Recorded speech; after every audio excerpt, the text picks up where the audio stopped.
start recording. So, good afternoon. I'm Tara Singer, and it's my honor and privilege to serve as the President and Chief Executive Officer of Omicron Delta Kappa. I want to welcome everyone to this afternoon's forum for our two faculty, staff, trustee, and chair-elect of the Mission Committee candidates. Our two candidates are Brian Everett, who is an initiate of the Rutgers University Camden Circle and who serves as the circle coordinator at that institution.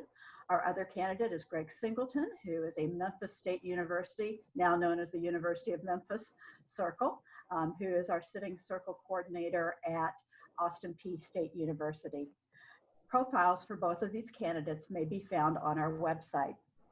Since this is the first time that we're going to have an online candidate forum, let me recommend a couple of strategies for best experiencing today's presentation. First, unless you are one of the candidates, please put your speaker on mute. Second, let me suggest that you put your view on speaker view, which is in the upper right-hand corner on Zoom, so that you'll have a full screen view of the individual responding each time I ask a question. The format for today's forum is that I will ask Brian a question first, and then Greg will answer that same question second.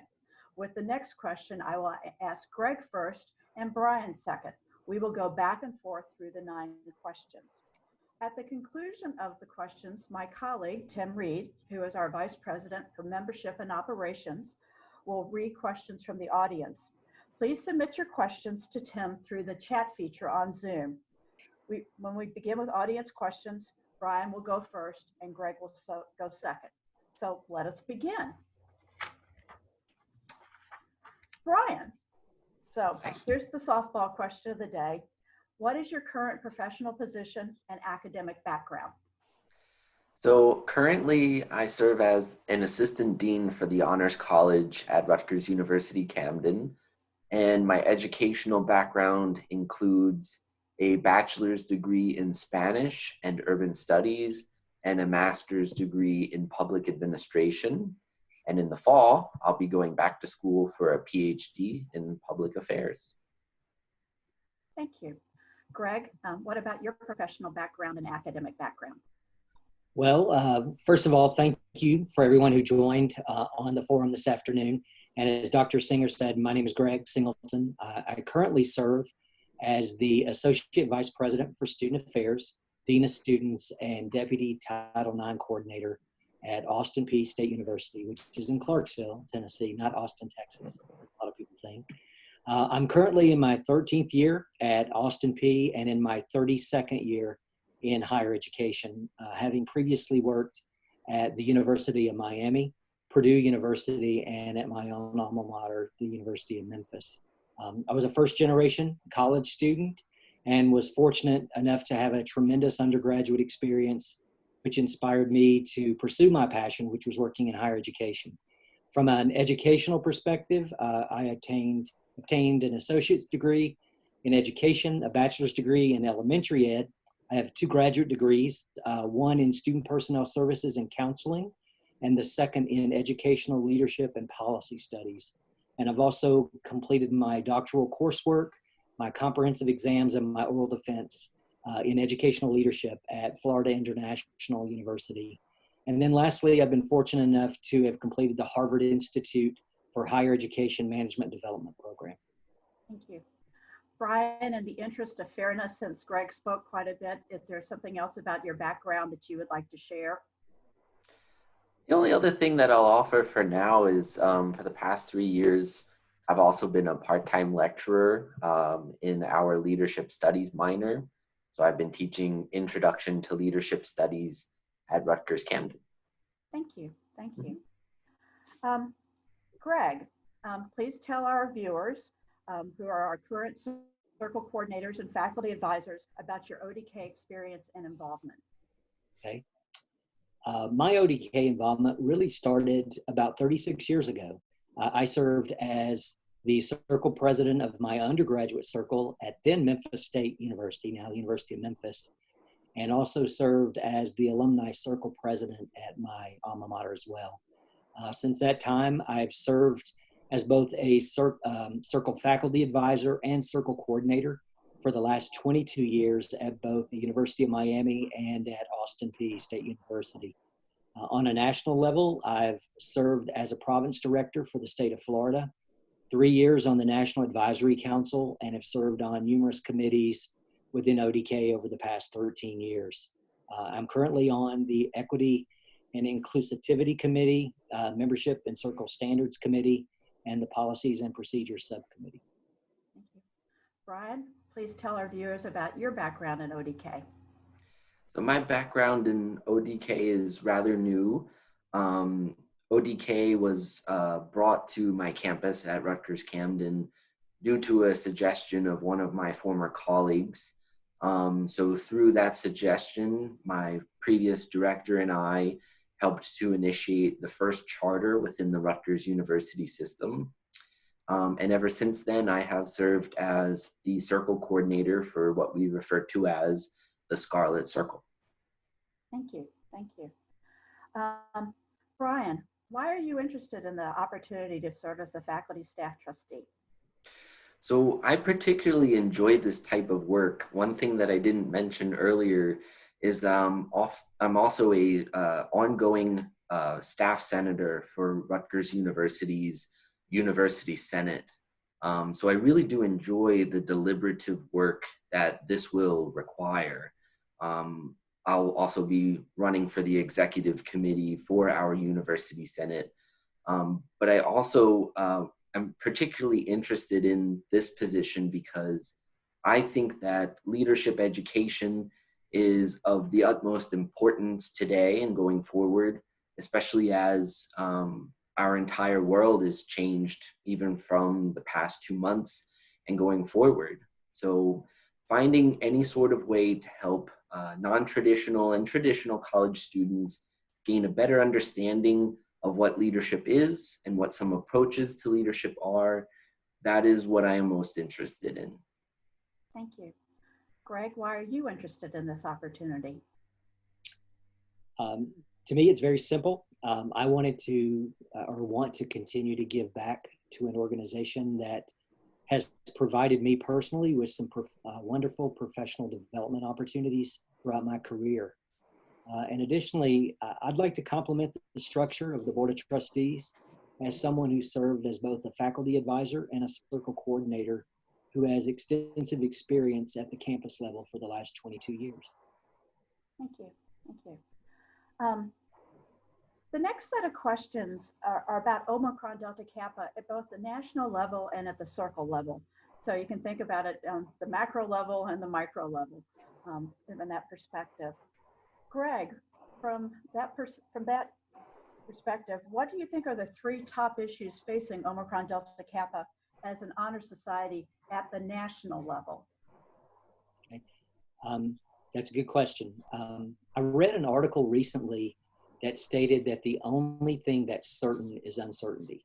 And I thought that that was an exceptionally important quote, particularly in this time and era in higher education and within nonprofit organizations. ODK, like most organizations in higher ed in general, is facing some unique challenges. However, I feel very, very confident that with the collective leadership of the national staff, the Board of Trustees, and our faculty advisors and Circle coordinators, there really aren't any challenges that we couldn't overcome. Some of the challenges that I personally feel that we're facing, both at the national level and it really mirrors some of the challenges we're facing at the collegiate level. One is declining membership numbers. I think we have to continue, at least in the near future, to examine the opportunity for both virtual membership selection as well as providing circles with a virtual initiation opportunity. I applaud the national staff personally for providing this opportunity for our circles now and 2 ceremonies within the next 3 weeks. Additionally, I also know that we're considering expanding our membership base to students who have achieved sophomore status. I personally think that's a great move. There's some outstanding sophomore students who would make exceptional ODK members. And by selecting those students earlier in their collegiate careers, we're preparing them for advanced leadership roles as they progress to upperclassmen. The second is financial constraints. And again, not only is that applicable at the national level, but I think also at the collegiate level. On a national level, I think it goes without saying that when your membership base is declining, it's going to have a huge financial impact, both upon operational and personnel budgets. Additionally, one of the biggest challenges that students face today are financial limitations. And so we need to examine how our circles can more proactively work with their advancement offices to endow scholarships that can be awarded to offset initiation fees, or provide grants to local circles to assist in paying the initiation fees for worthy students, many who may not be able to afford our membership. And the third, I think, is extremely important, and that is our need to continue to focus on diversity. There needs to be a proactive stance on the diversification of our membership. On a national level, a continued focus on the establishment of circles at HBCUs and Hispanic serving institutions. And on the collegiate level, a renewed focus on targeting outstanding minority student leaders, as well as those student leaders who encompass all 5 phases of our membership. Thank you very much. Brian, what do you think are the top 3 national issues facing Omicron Delta Kappa? So for this upcoming year specifically, I think one of the top issues are fiscal related issues. I think that the society is going to have some circles who usually do have larger incoming and inducted classes, perhaps be a little bit smaller than usual, because faculty and support staff at all sorts of institutions throughout this country, whether it's a commuting institution or if it's a more residential institution, there is a sense that we're having a tougher time keeping in contact with students now that pretty much the entire nation, and I hope it's the entire nation, is remote learning at this point. So I think there will be some immediate financial challenges for the society to be concerned with for a lower recruitment year, a lower induction year, sorry. The second issue that I think is really important for ODK to consider is how, it's more of a question, but how do we further incentivize participation in leadership related things? Not just with expanding access to the Honor Society, but what are some ways that ODK can incentivize the pursuit of finding leadership to be interesting and not burdensome in terms of, oh, that sounds like extra work or perhaps somebody else's job. But that's something that all leadership scholarship points towards, where more younger individuals find leadership to be somebody else's job because we're busy, we're busier folks, especially with all of the ongoing tasks that it takes to be a full-time student these days. And then the third issue that I think ODK faces nationally is going to be adjusting to what a online or digital existence will be for Omicron Delta Kappa. Are there ways that the Honor Society can provide programming to current ODK members, but also use this digital opportunity to also recruit interest in the Honor Society from students, staff, and faculty who are not yet involved with the Honor Society? Thank you very much, Brian.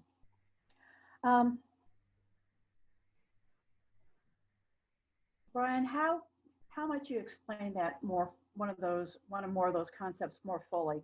Now, how do you think the society should specifically address some of those challenges that you just mentioned? I think a lot of what ODK can do is to work with some of the schools that we are already partnered with, we already have established circles with, and seek to work with those institutions to further expand the conversation of a leadership education. Sometimes, depending upon the institution, any leadership coursework is almost exclusive to business schools. but now we're seeing a lot more of an expansion in nursing education as well. And then what my previous director and I had really pushed is to make sure that in a liberal arts or arts and science perspective, leadership is something that an English major should take seriously. It's something that a psychology major should take seriously as well. So I think that there are many ways that ODK can start these conversations with students while they are earlier in their academic career, so that they might look to the Honor Society as sort of that thing to work towards during their freshman and sophomore years. I'm going to take my academics really seriously so that I can qualify GPA-wise, at the very least, to be a candidate to be inducted into Omicron Delta Kappa. Thank you. Greg, do you have some specific ideas about how the society can respond to those challenges you identified? Well, I've always believed that asking students what their biggest concerns or challenges are and seeking their advice and counsel is critically important. I mean, not only are we dependent on in many facets on our student membership, I think if we're not soliciting our students and asking them to provide us what their concerns are, how we can better engage them, what it is that they're looking for in membership in ODK, I think we're losing out on wonderful opportunities. I know our current structure, board structure, has students as a part of the guidance, which I think is critically important. So student involvement, student engagement, and student solicitation of ideas is one of the most important things I feel that we can continue to do. And also, I think not only asking students, but even some of our volunteers who are actively involved on the collegiate level, either as a faculty advisor or a circle coordinator. I've always believed that we have wonderful volunteers and very committed individuals who are working with our students on our college campuses. Many times they have phenomenal ideas and suggestions that for one reason or another, they may not have felt comfortable providing those, or they just didn't feel that their input was valued or appreciated. So soliciting our campus advisors, our faculty advisors and circle coordinators, I think also would help tremendously address some of our challenges that we are going to encounter. Thank you very much. So Greg, that's a nice segue to the next question, which is, how do you think our national organization may better address the needs of circle coordinators and faculty advisors? I'm going to tell you, I think it's a four-prong approach. When I was an undergraduate student leader in my own circle, I was taught a very, very important concept, and that is that communication is the key to success. I've always tried to emulate that advice in my volunteer roles, not only within Omicron Delta Kappa, but other organizations where I volunteer. And I think it boils down to a few key principles. One is that if you want to enhance engagement of our members, they have to feel appreciated and encouraged. They have to feel that their input, their ideas, their suggestions, and their guidance is critically needed for any organization to be successful. And that absolutely goes back to soliciting input and advice from our circle coordinators and faculty advisors. Second is that we have to continuously communicate with our membership. Just as I referenced, I think communication is critically important for others to be informed. One of my favorite quotes is from a noted presidential speech writer, James Humes, who said that the art of communication is the language of leadership. And I thought that I've loved that quote my entire career. And it goes back to what I've always believed so strongly in, and that is communication is so critically important. I think the third prong is that we have to continue to promote the wonderful resources that ODK provides to its members. And we have some outstanding resources that are available for our undergraduate and our graduate members, for our faculty advisors and our circle coordinators. Information from career resources to our Leadership Matters website, to scholarships offered through the ODK Foundation, to conferences and workshops, webinars and discounts on member services, our Clay Leadership Development Grant, and our Stone Ethical Leadership Challenge.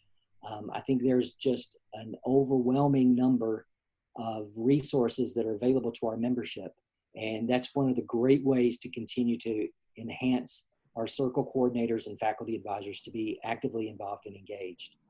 And then fourth is that I think we have to continue to articulate the mission and values of Omicron Delta Kappa, and that it's not applicable just while you're in college, but that its involvement in ODK really assists you to prepare for a lifetime of service to others. And it's important to remember that I've always believed that people don't join organizations, they join other people. And it's important to remember that we hold programs for our membership so that they continue to engage with others. It's also been said that people are going to support what they help to create. And so as advisors and volunteers, from a faculty advisor to a circle coordinator, we have a critical role to help our undergraduate members and our graduate members who are active in our circles to engage in our membership so that they get a greater return on their investment. Thank you. Brian, what do you believe the national organization should do to best address the needs and support our circle officers? So I think that the national organization already does a very good job with making sure that information and sort of how-to guides are readily available to faculty and staff circle advisors. But one thing that I think that the Honor Society can do to help a few goals at the same time is to make sure that ODK is at the forefront of the executive's attention for certain campuses. Making sure that deans, provosts, chancellors, and presidents are aware of how important Omicron Delta Kappa is. Perhaps make sure that we're letting people know the extensive famous alumni list that Omicron Delta Kappa has to show the integrity behind membership in ODK as well. And I think by doing this helps the faculty or the staff member do their jobs a little more easily. And the reason I point this out is because faculty jobs become ever more busy, as we know, and the same with staff jobs. So sometimes it is harder for faculty or staff members to pay attention to the voluntary roles like serving for Omicron Delta Kappa. But when we have the national organization really, supporting itself and advocating for itself to the executives on campus, I think that might help to make it easier for faculty and staff circle coordinators to really double down on their efforts to make sure that their circles are active, healthy, and growing. Thank you. Thank you. This next question is about member engagement. And so, Brian, if you could create a leadership development or member engagement program for Omicron Delta Kappa members, young and maybe not so young, what do you think it would be, and how do you think ODK should deliver it? Okay, so this is a very interesting time to be answering this question. As my campus has put out the call for interest in ODK for those who qualify, there has been a measure of interest in students who we traditionally weren't reaching out to, and that's because there are a certain number of students at Rutgers Camden who are online only students, but they still qualify for Omicron Delta Kappa per the GPA requirement. So I think that it's important that a program allows for some sort of digital engagement with an active honor society, especially now that almost everybody is well acquainted with Zoom or WebEx or something like that. So member meetings can be much more inclusive in that capacity. But specifically for a program that I would design, I think that it's good for ODK to incentivize all of the circles to use some sort of a tiered structure for ensuring that inducted members are maintaining an active level of engagement with their specific circle. One thing that Omicron Delta Kappa struggles with sometimes is it is an honor society and there is an induction ceremony. And sometimes it can be sort of difficult to bring those inducted members back into the involvement part of the honor society in the following academic year. So I think that one thing we can do is provide maybe 4 or 5 requirements of a student who is inducted per year to make sure that they're engaging with the circle. And if it turns out that through this mechanism, they're not engaging with the circle, maybe that's a way to start saying, hey, this was supposed to be an active honor society. You're supposed to continue to engage and help the rest of the campus to better understand leadership.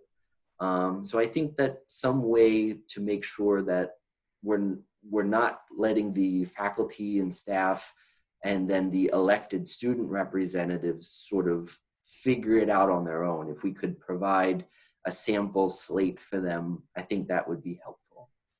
Thank you. Greg, if you had the opportunity to establish a leadership development program or a member engagement program for ODK members, young and old, what might it be? Well, I think it has to first start with the leadership and training of the volunteers at the collegiate level with both the faculty advisors and the circle coordinators. Because I think, as we all know, we're the conduit that's going to continue after our students progress on and hopefully graduate. And we know on a national level, just as is within ODK, as within any organization, the strongest or the most viable campus circles are those whose advisors are actively involved and engaged. So I think our faculty advisors and circle coordinators have to continuously be educated, and the information that I shared earlier on how to engage their members has to be constantly promoted on an annual basis. There's also a large turnover, I know, at a national level with our circle coordinators and faculty advisors. There's ongoing education and training that takes place from the national office, and so that's critically important that it continues. I would agree with Brian. I think that we also have to look and explore, particularly even more so now than ever before, offering virtual programming for our circles, whether that's because a majority of our students are learning online or taking their classes online, or because of restraints that they may be facing going into the next academic year and beyond. So virtual programming, I definitely feel, has to be explored. There has to be continued more opportunities for engagement at the local level from both the undergraduates and the alumni. And I also think it's important to develop a mentoring program for our undergraduate members to be paired or mentored by alumni who may be in their local community, who can be not only wonderful role models, but also tremendous resources for them as they progress in their undergraduate experience or in their graduate programs and get ready to enter the workforce. The last thing I think is important is a sharing of resources among, or best practices among circles that are going on or that are being conducted nationally within our circles. We have some wonderful things that our circles do. Some of that is shared openly. Some you hear about it when you go to a convention. Some it's if you happen to know a colleague who serves in a volunteer role on another campus, as simple as shooting an email or picking up the phone and saying, hey, how do you handle this? But a sharing of best practices that are going on nationally, I think would also be beneficial to continue to help engage and to start even maybe a new program on a local circle level. Thank you. Thank you. So we're to my last question for each of you before we open it up to the floor. Greg, is there anything else you'd like to share with the forum participants before we move on to questions? Yeah, I'll say this. Let me say I'm honored, first of all, to be one of the candidates for the faculty staff trustee position. I have devoted, 22 years of my life to service to ODK, and I consider my membership in ODK to be one of my highest honors that I was ever afforded as an undergraduate student. And I've believed so strongly in that experience as an undergraduate that I've continued my service in my professional career. My membership in ODK, as I said, has meant a lot to me. Just as I was inspired as an undergraduate student president or circle president by my faculty advisor, I've tried to be an inspiration for the students that I've worked with on the last 2 campuses where I've been privileged to serve in both the faculty advisor and circle coordinator role. I've also served professionally as a volunteer, as a national president and a conference chair for a higher education association, the Association of Fraternity and Sorority Advisors. And I served for 18 years on the executive board of the Southeastern Interfraternity Conference, 6 of those as its executive director. So I feel I have the experience, the insight, and the vision to be a valuable contributor to ODK and to the Board of Trustees in this position. And lastly, I have the support and endorsement of my institutional president and my supervisor in continuing my service to Omicron Delta Kappa. Austin P. believes very, very strongly in servant leadership, as do I. And so I know that having the opportunity to hold this position, if I'm so elected, I never will have to worry about the support of my institution. Brian, what else would you like to say before we open the floor for questions? So I must say that one of the same things that Greg offered, where I am truly honored that I've been a final consideration for this role. I find that to be very kind, and I am honored. It's a little silly to say that I'm honored within an honor society, but the other thing that I wish to mention before we move along is I do absolutely find leadership education and development to be one of the most important things that undergraduate students can involve themselves with, especially as job markets become more competitive, especially as society requires it more and more. And I think that finding any way to further incentivize the participation in a leadership honor society is something that we should all be paying as much attention to as we can. Thank you. Thank you both for providing your answers and your thoughtful responses. And so this has been wonderful to hear from each of you. Tim, have we received questions from the floor that should be asked? We do. We have a couple of questions, and I'm going to go ahead and I guess we will do this because the questions are for both of you, so I'm going to go back and forth between the two. So the first question is, please expand, and I guess I'll direct this to Brian. Please expand on the pros or cons of selecting sophomores. We'll let Brian answer, and then we'll go to Greg. Mm-hmm. So there are pros for ODK for selecting sophomores in terms of expanding the membership base within the Honor Society.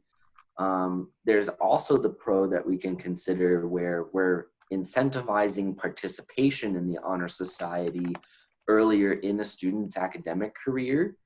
However, I think one of the biggest cons that we could consider and perhaps should consider is something that student affairs programming seems to point towards sort of as a national trend, where all too often, especially with student government as one example, we're not usually seeing students participate in any sort of e-board position, like a president or a vice president of a club or organization. We're usually not seeing them seek those roles until at least their junior year or their senior year.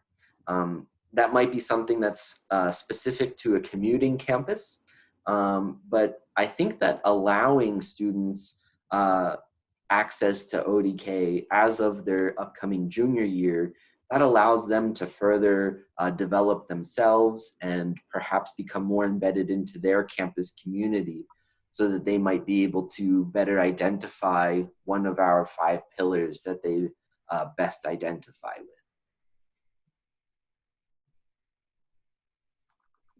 Greg? I'm going to start with the cons first, and I'll be transparent. When this was initially proposed to circle coordinators and faculty advisors, and a survey was sent out, I was not in favor of opening up our membership to sophomores. And I think my initial reaction to that was because I had always valued so much and felt so honored that when I was selected for membership as a junior in college, it was a big deal to me. And I thought, would sophomores necessarily understand or appreciate the impact that their membership in Omicron Delta Kappa could have on their lives as an undergraduate, and hopefully prepare them for a life of servant leadership? But as time has progressed and I've had a chance to really reflect on my initial reaction, I do as I do frequently. I change my position based upon logic and based upon soliciting a perception from students. And I really, when it was talked about initially, I asked students on the campus where I work and who are in the circle that I advise what their thoughts were. And overwhelmingly, the students that I talked with said, oh, they thought it was a great idea.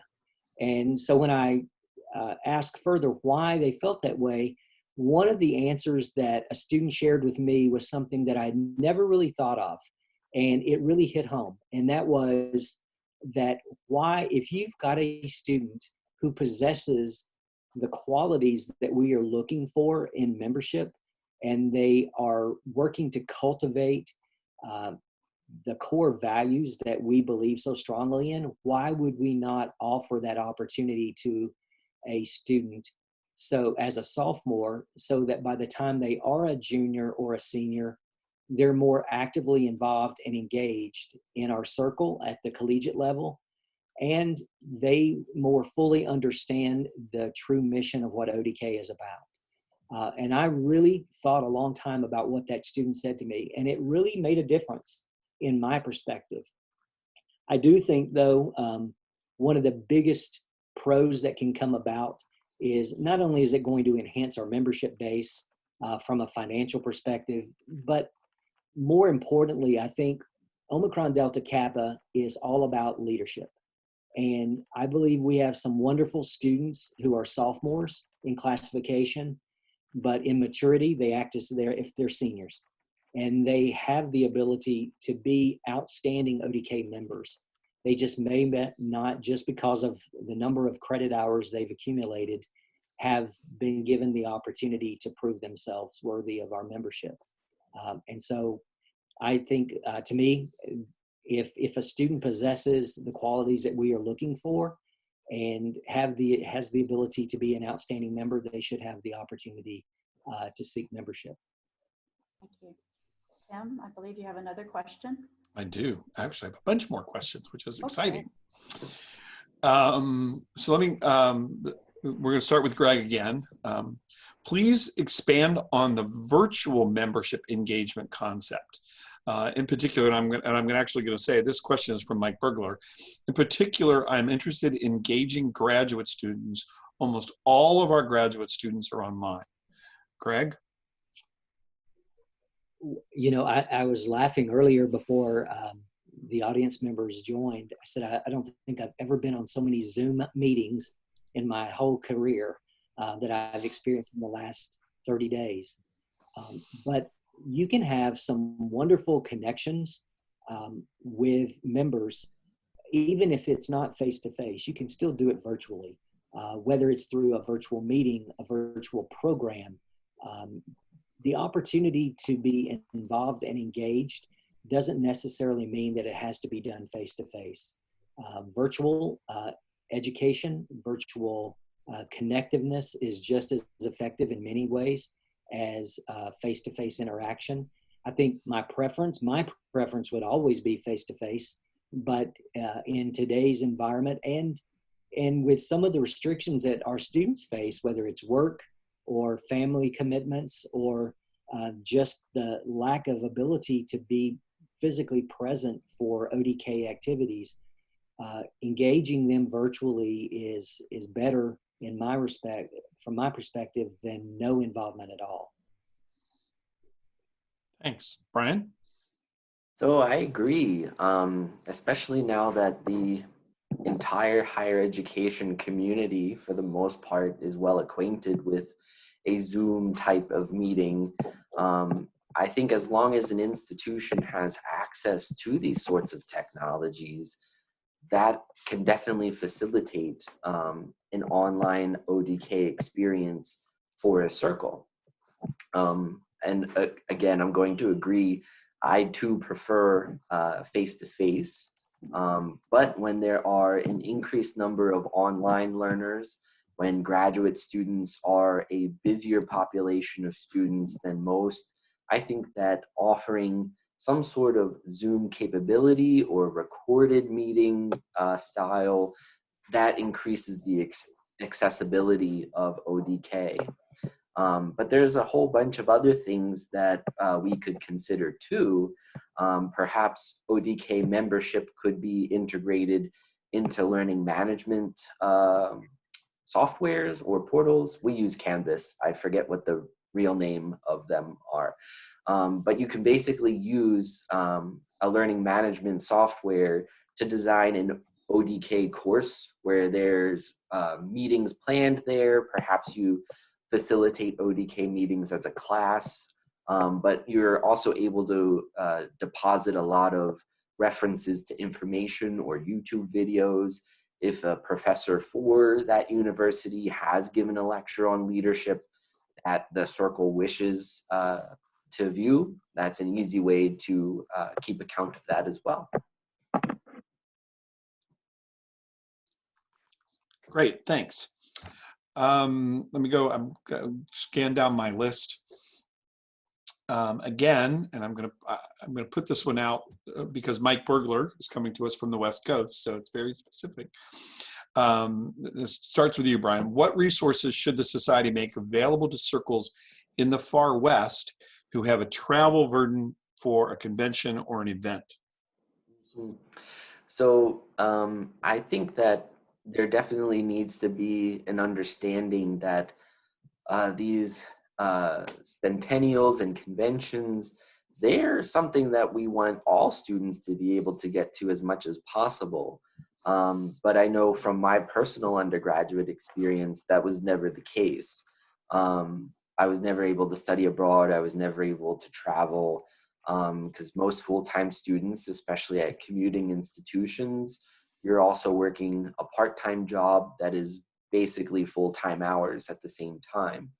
So the ODK society should do whatever it can to make sure that there are scholarships and cost measures that can allow for students from all parts of the country to engage with these conventions, so that way there isn't sort of a West Coast exclusion, but also it might be of a good idea for the Honor Society to consider traveling locations for these conventions, so that some years it is more accessible to one part of the country, whereas maybe other years it's a little bit less accessible to others, as it seeks to go throughout the different corners of the US. Greg?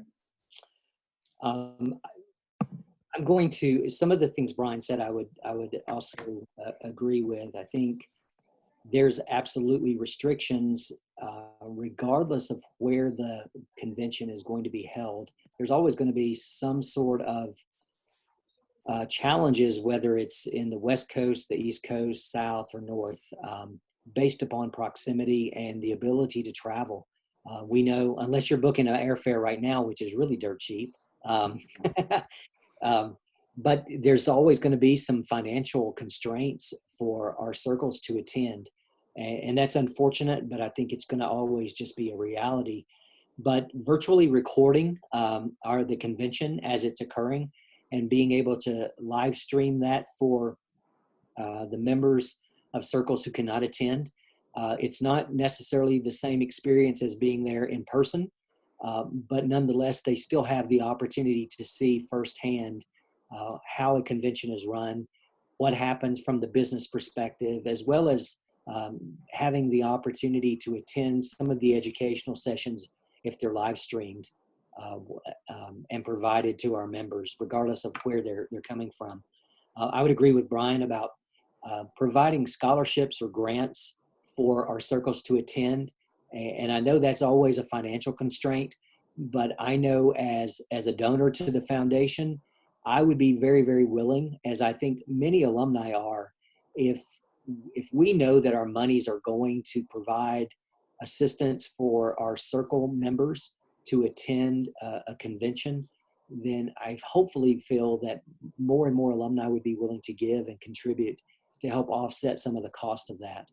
I think also it's important to look at from ODK's national perspective, the reimbursement rates.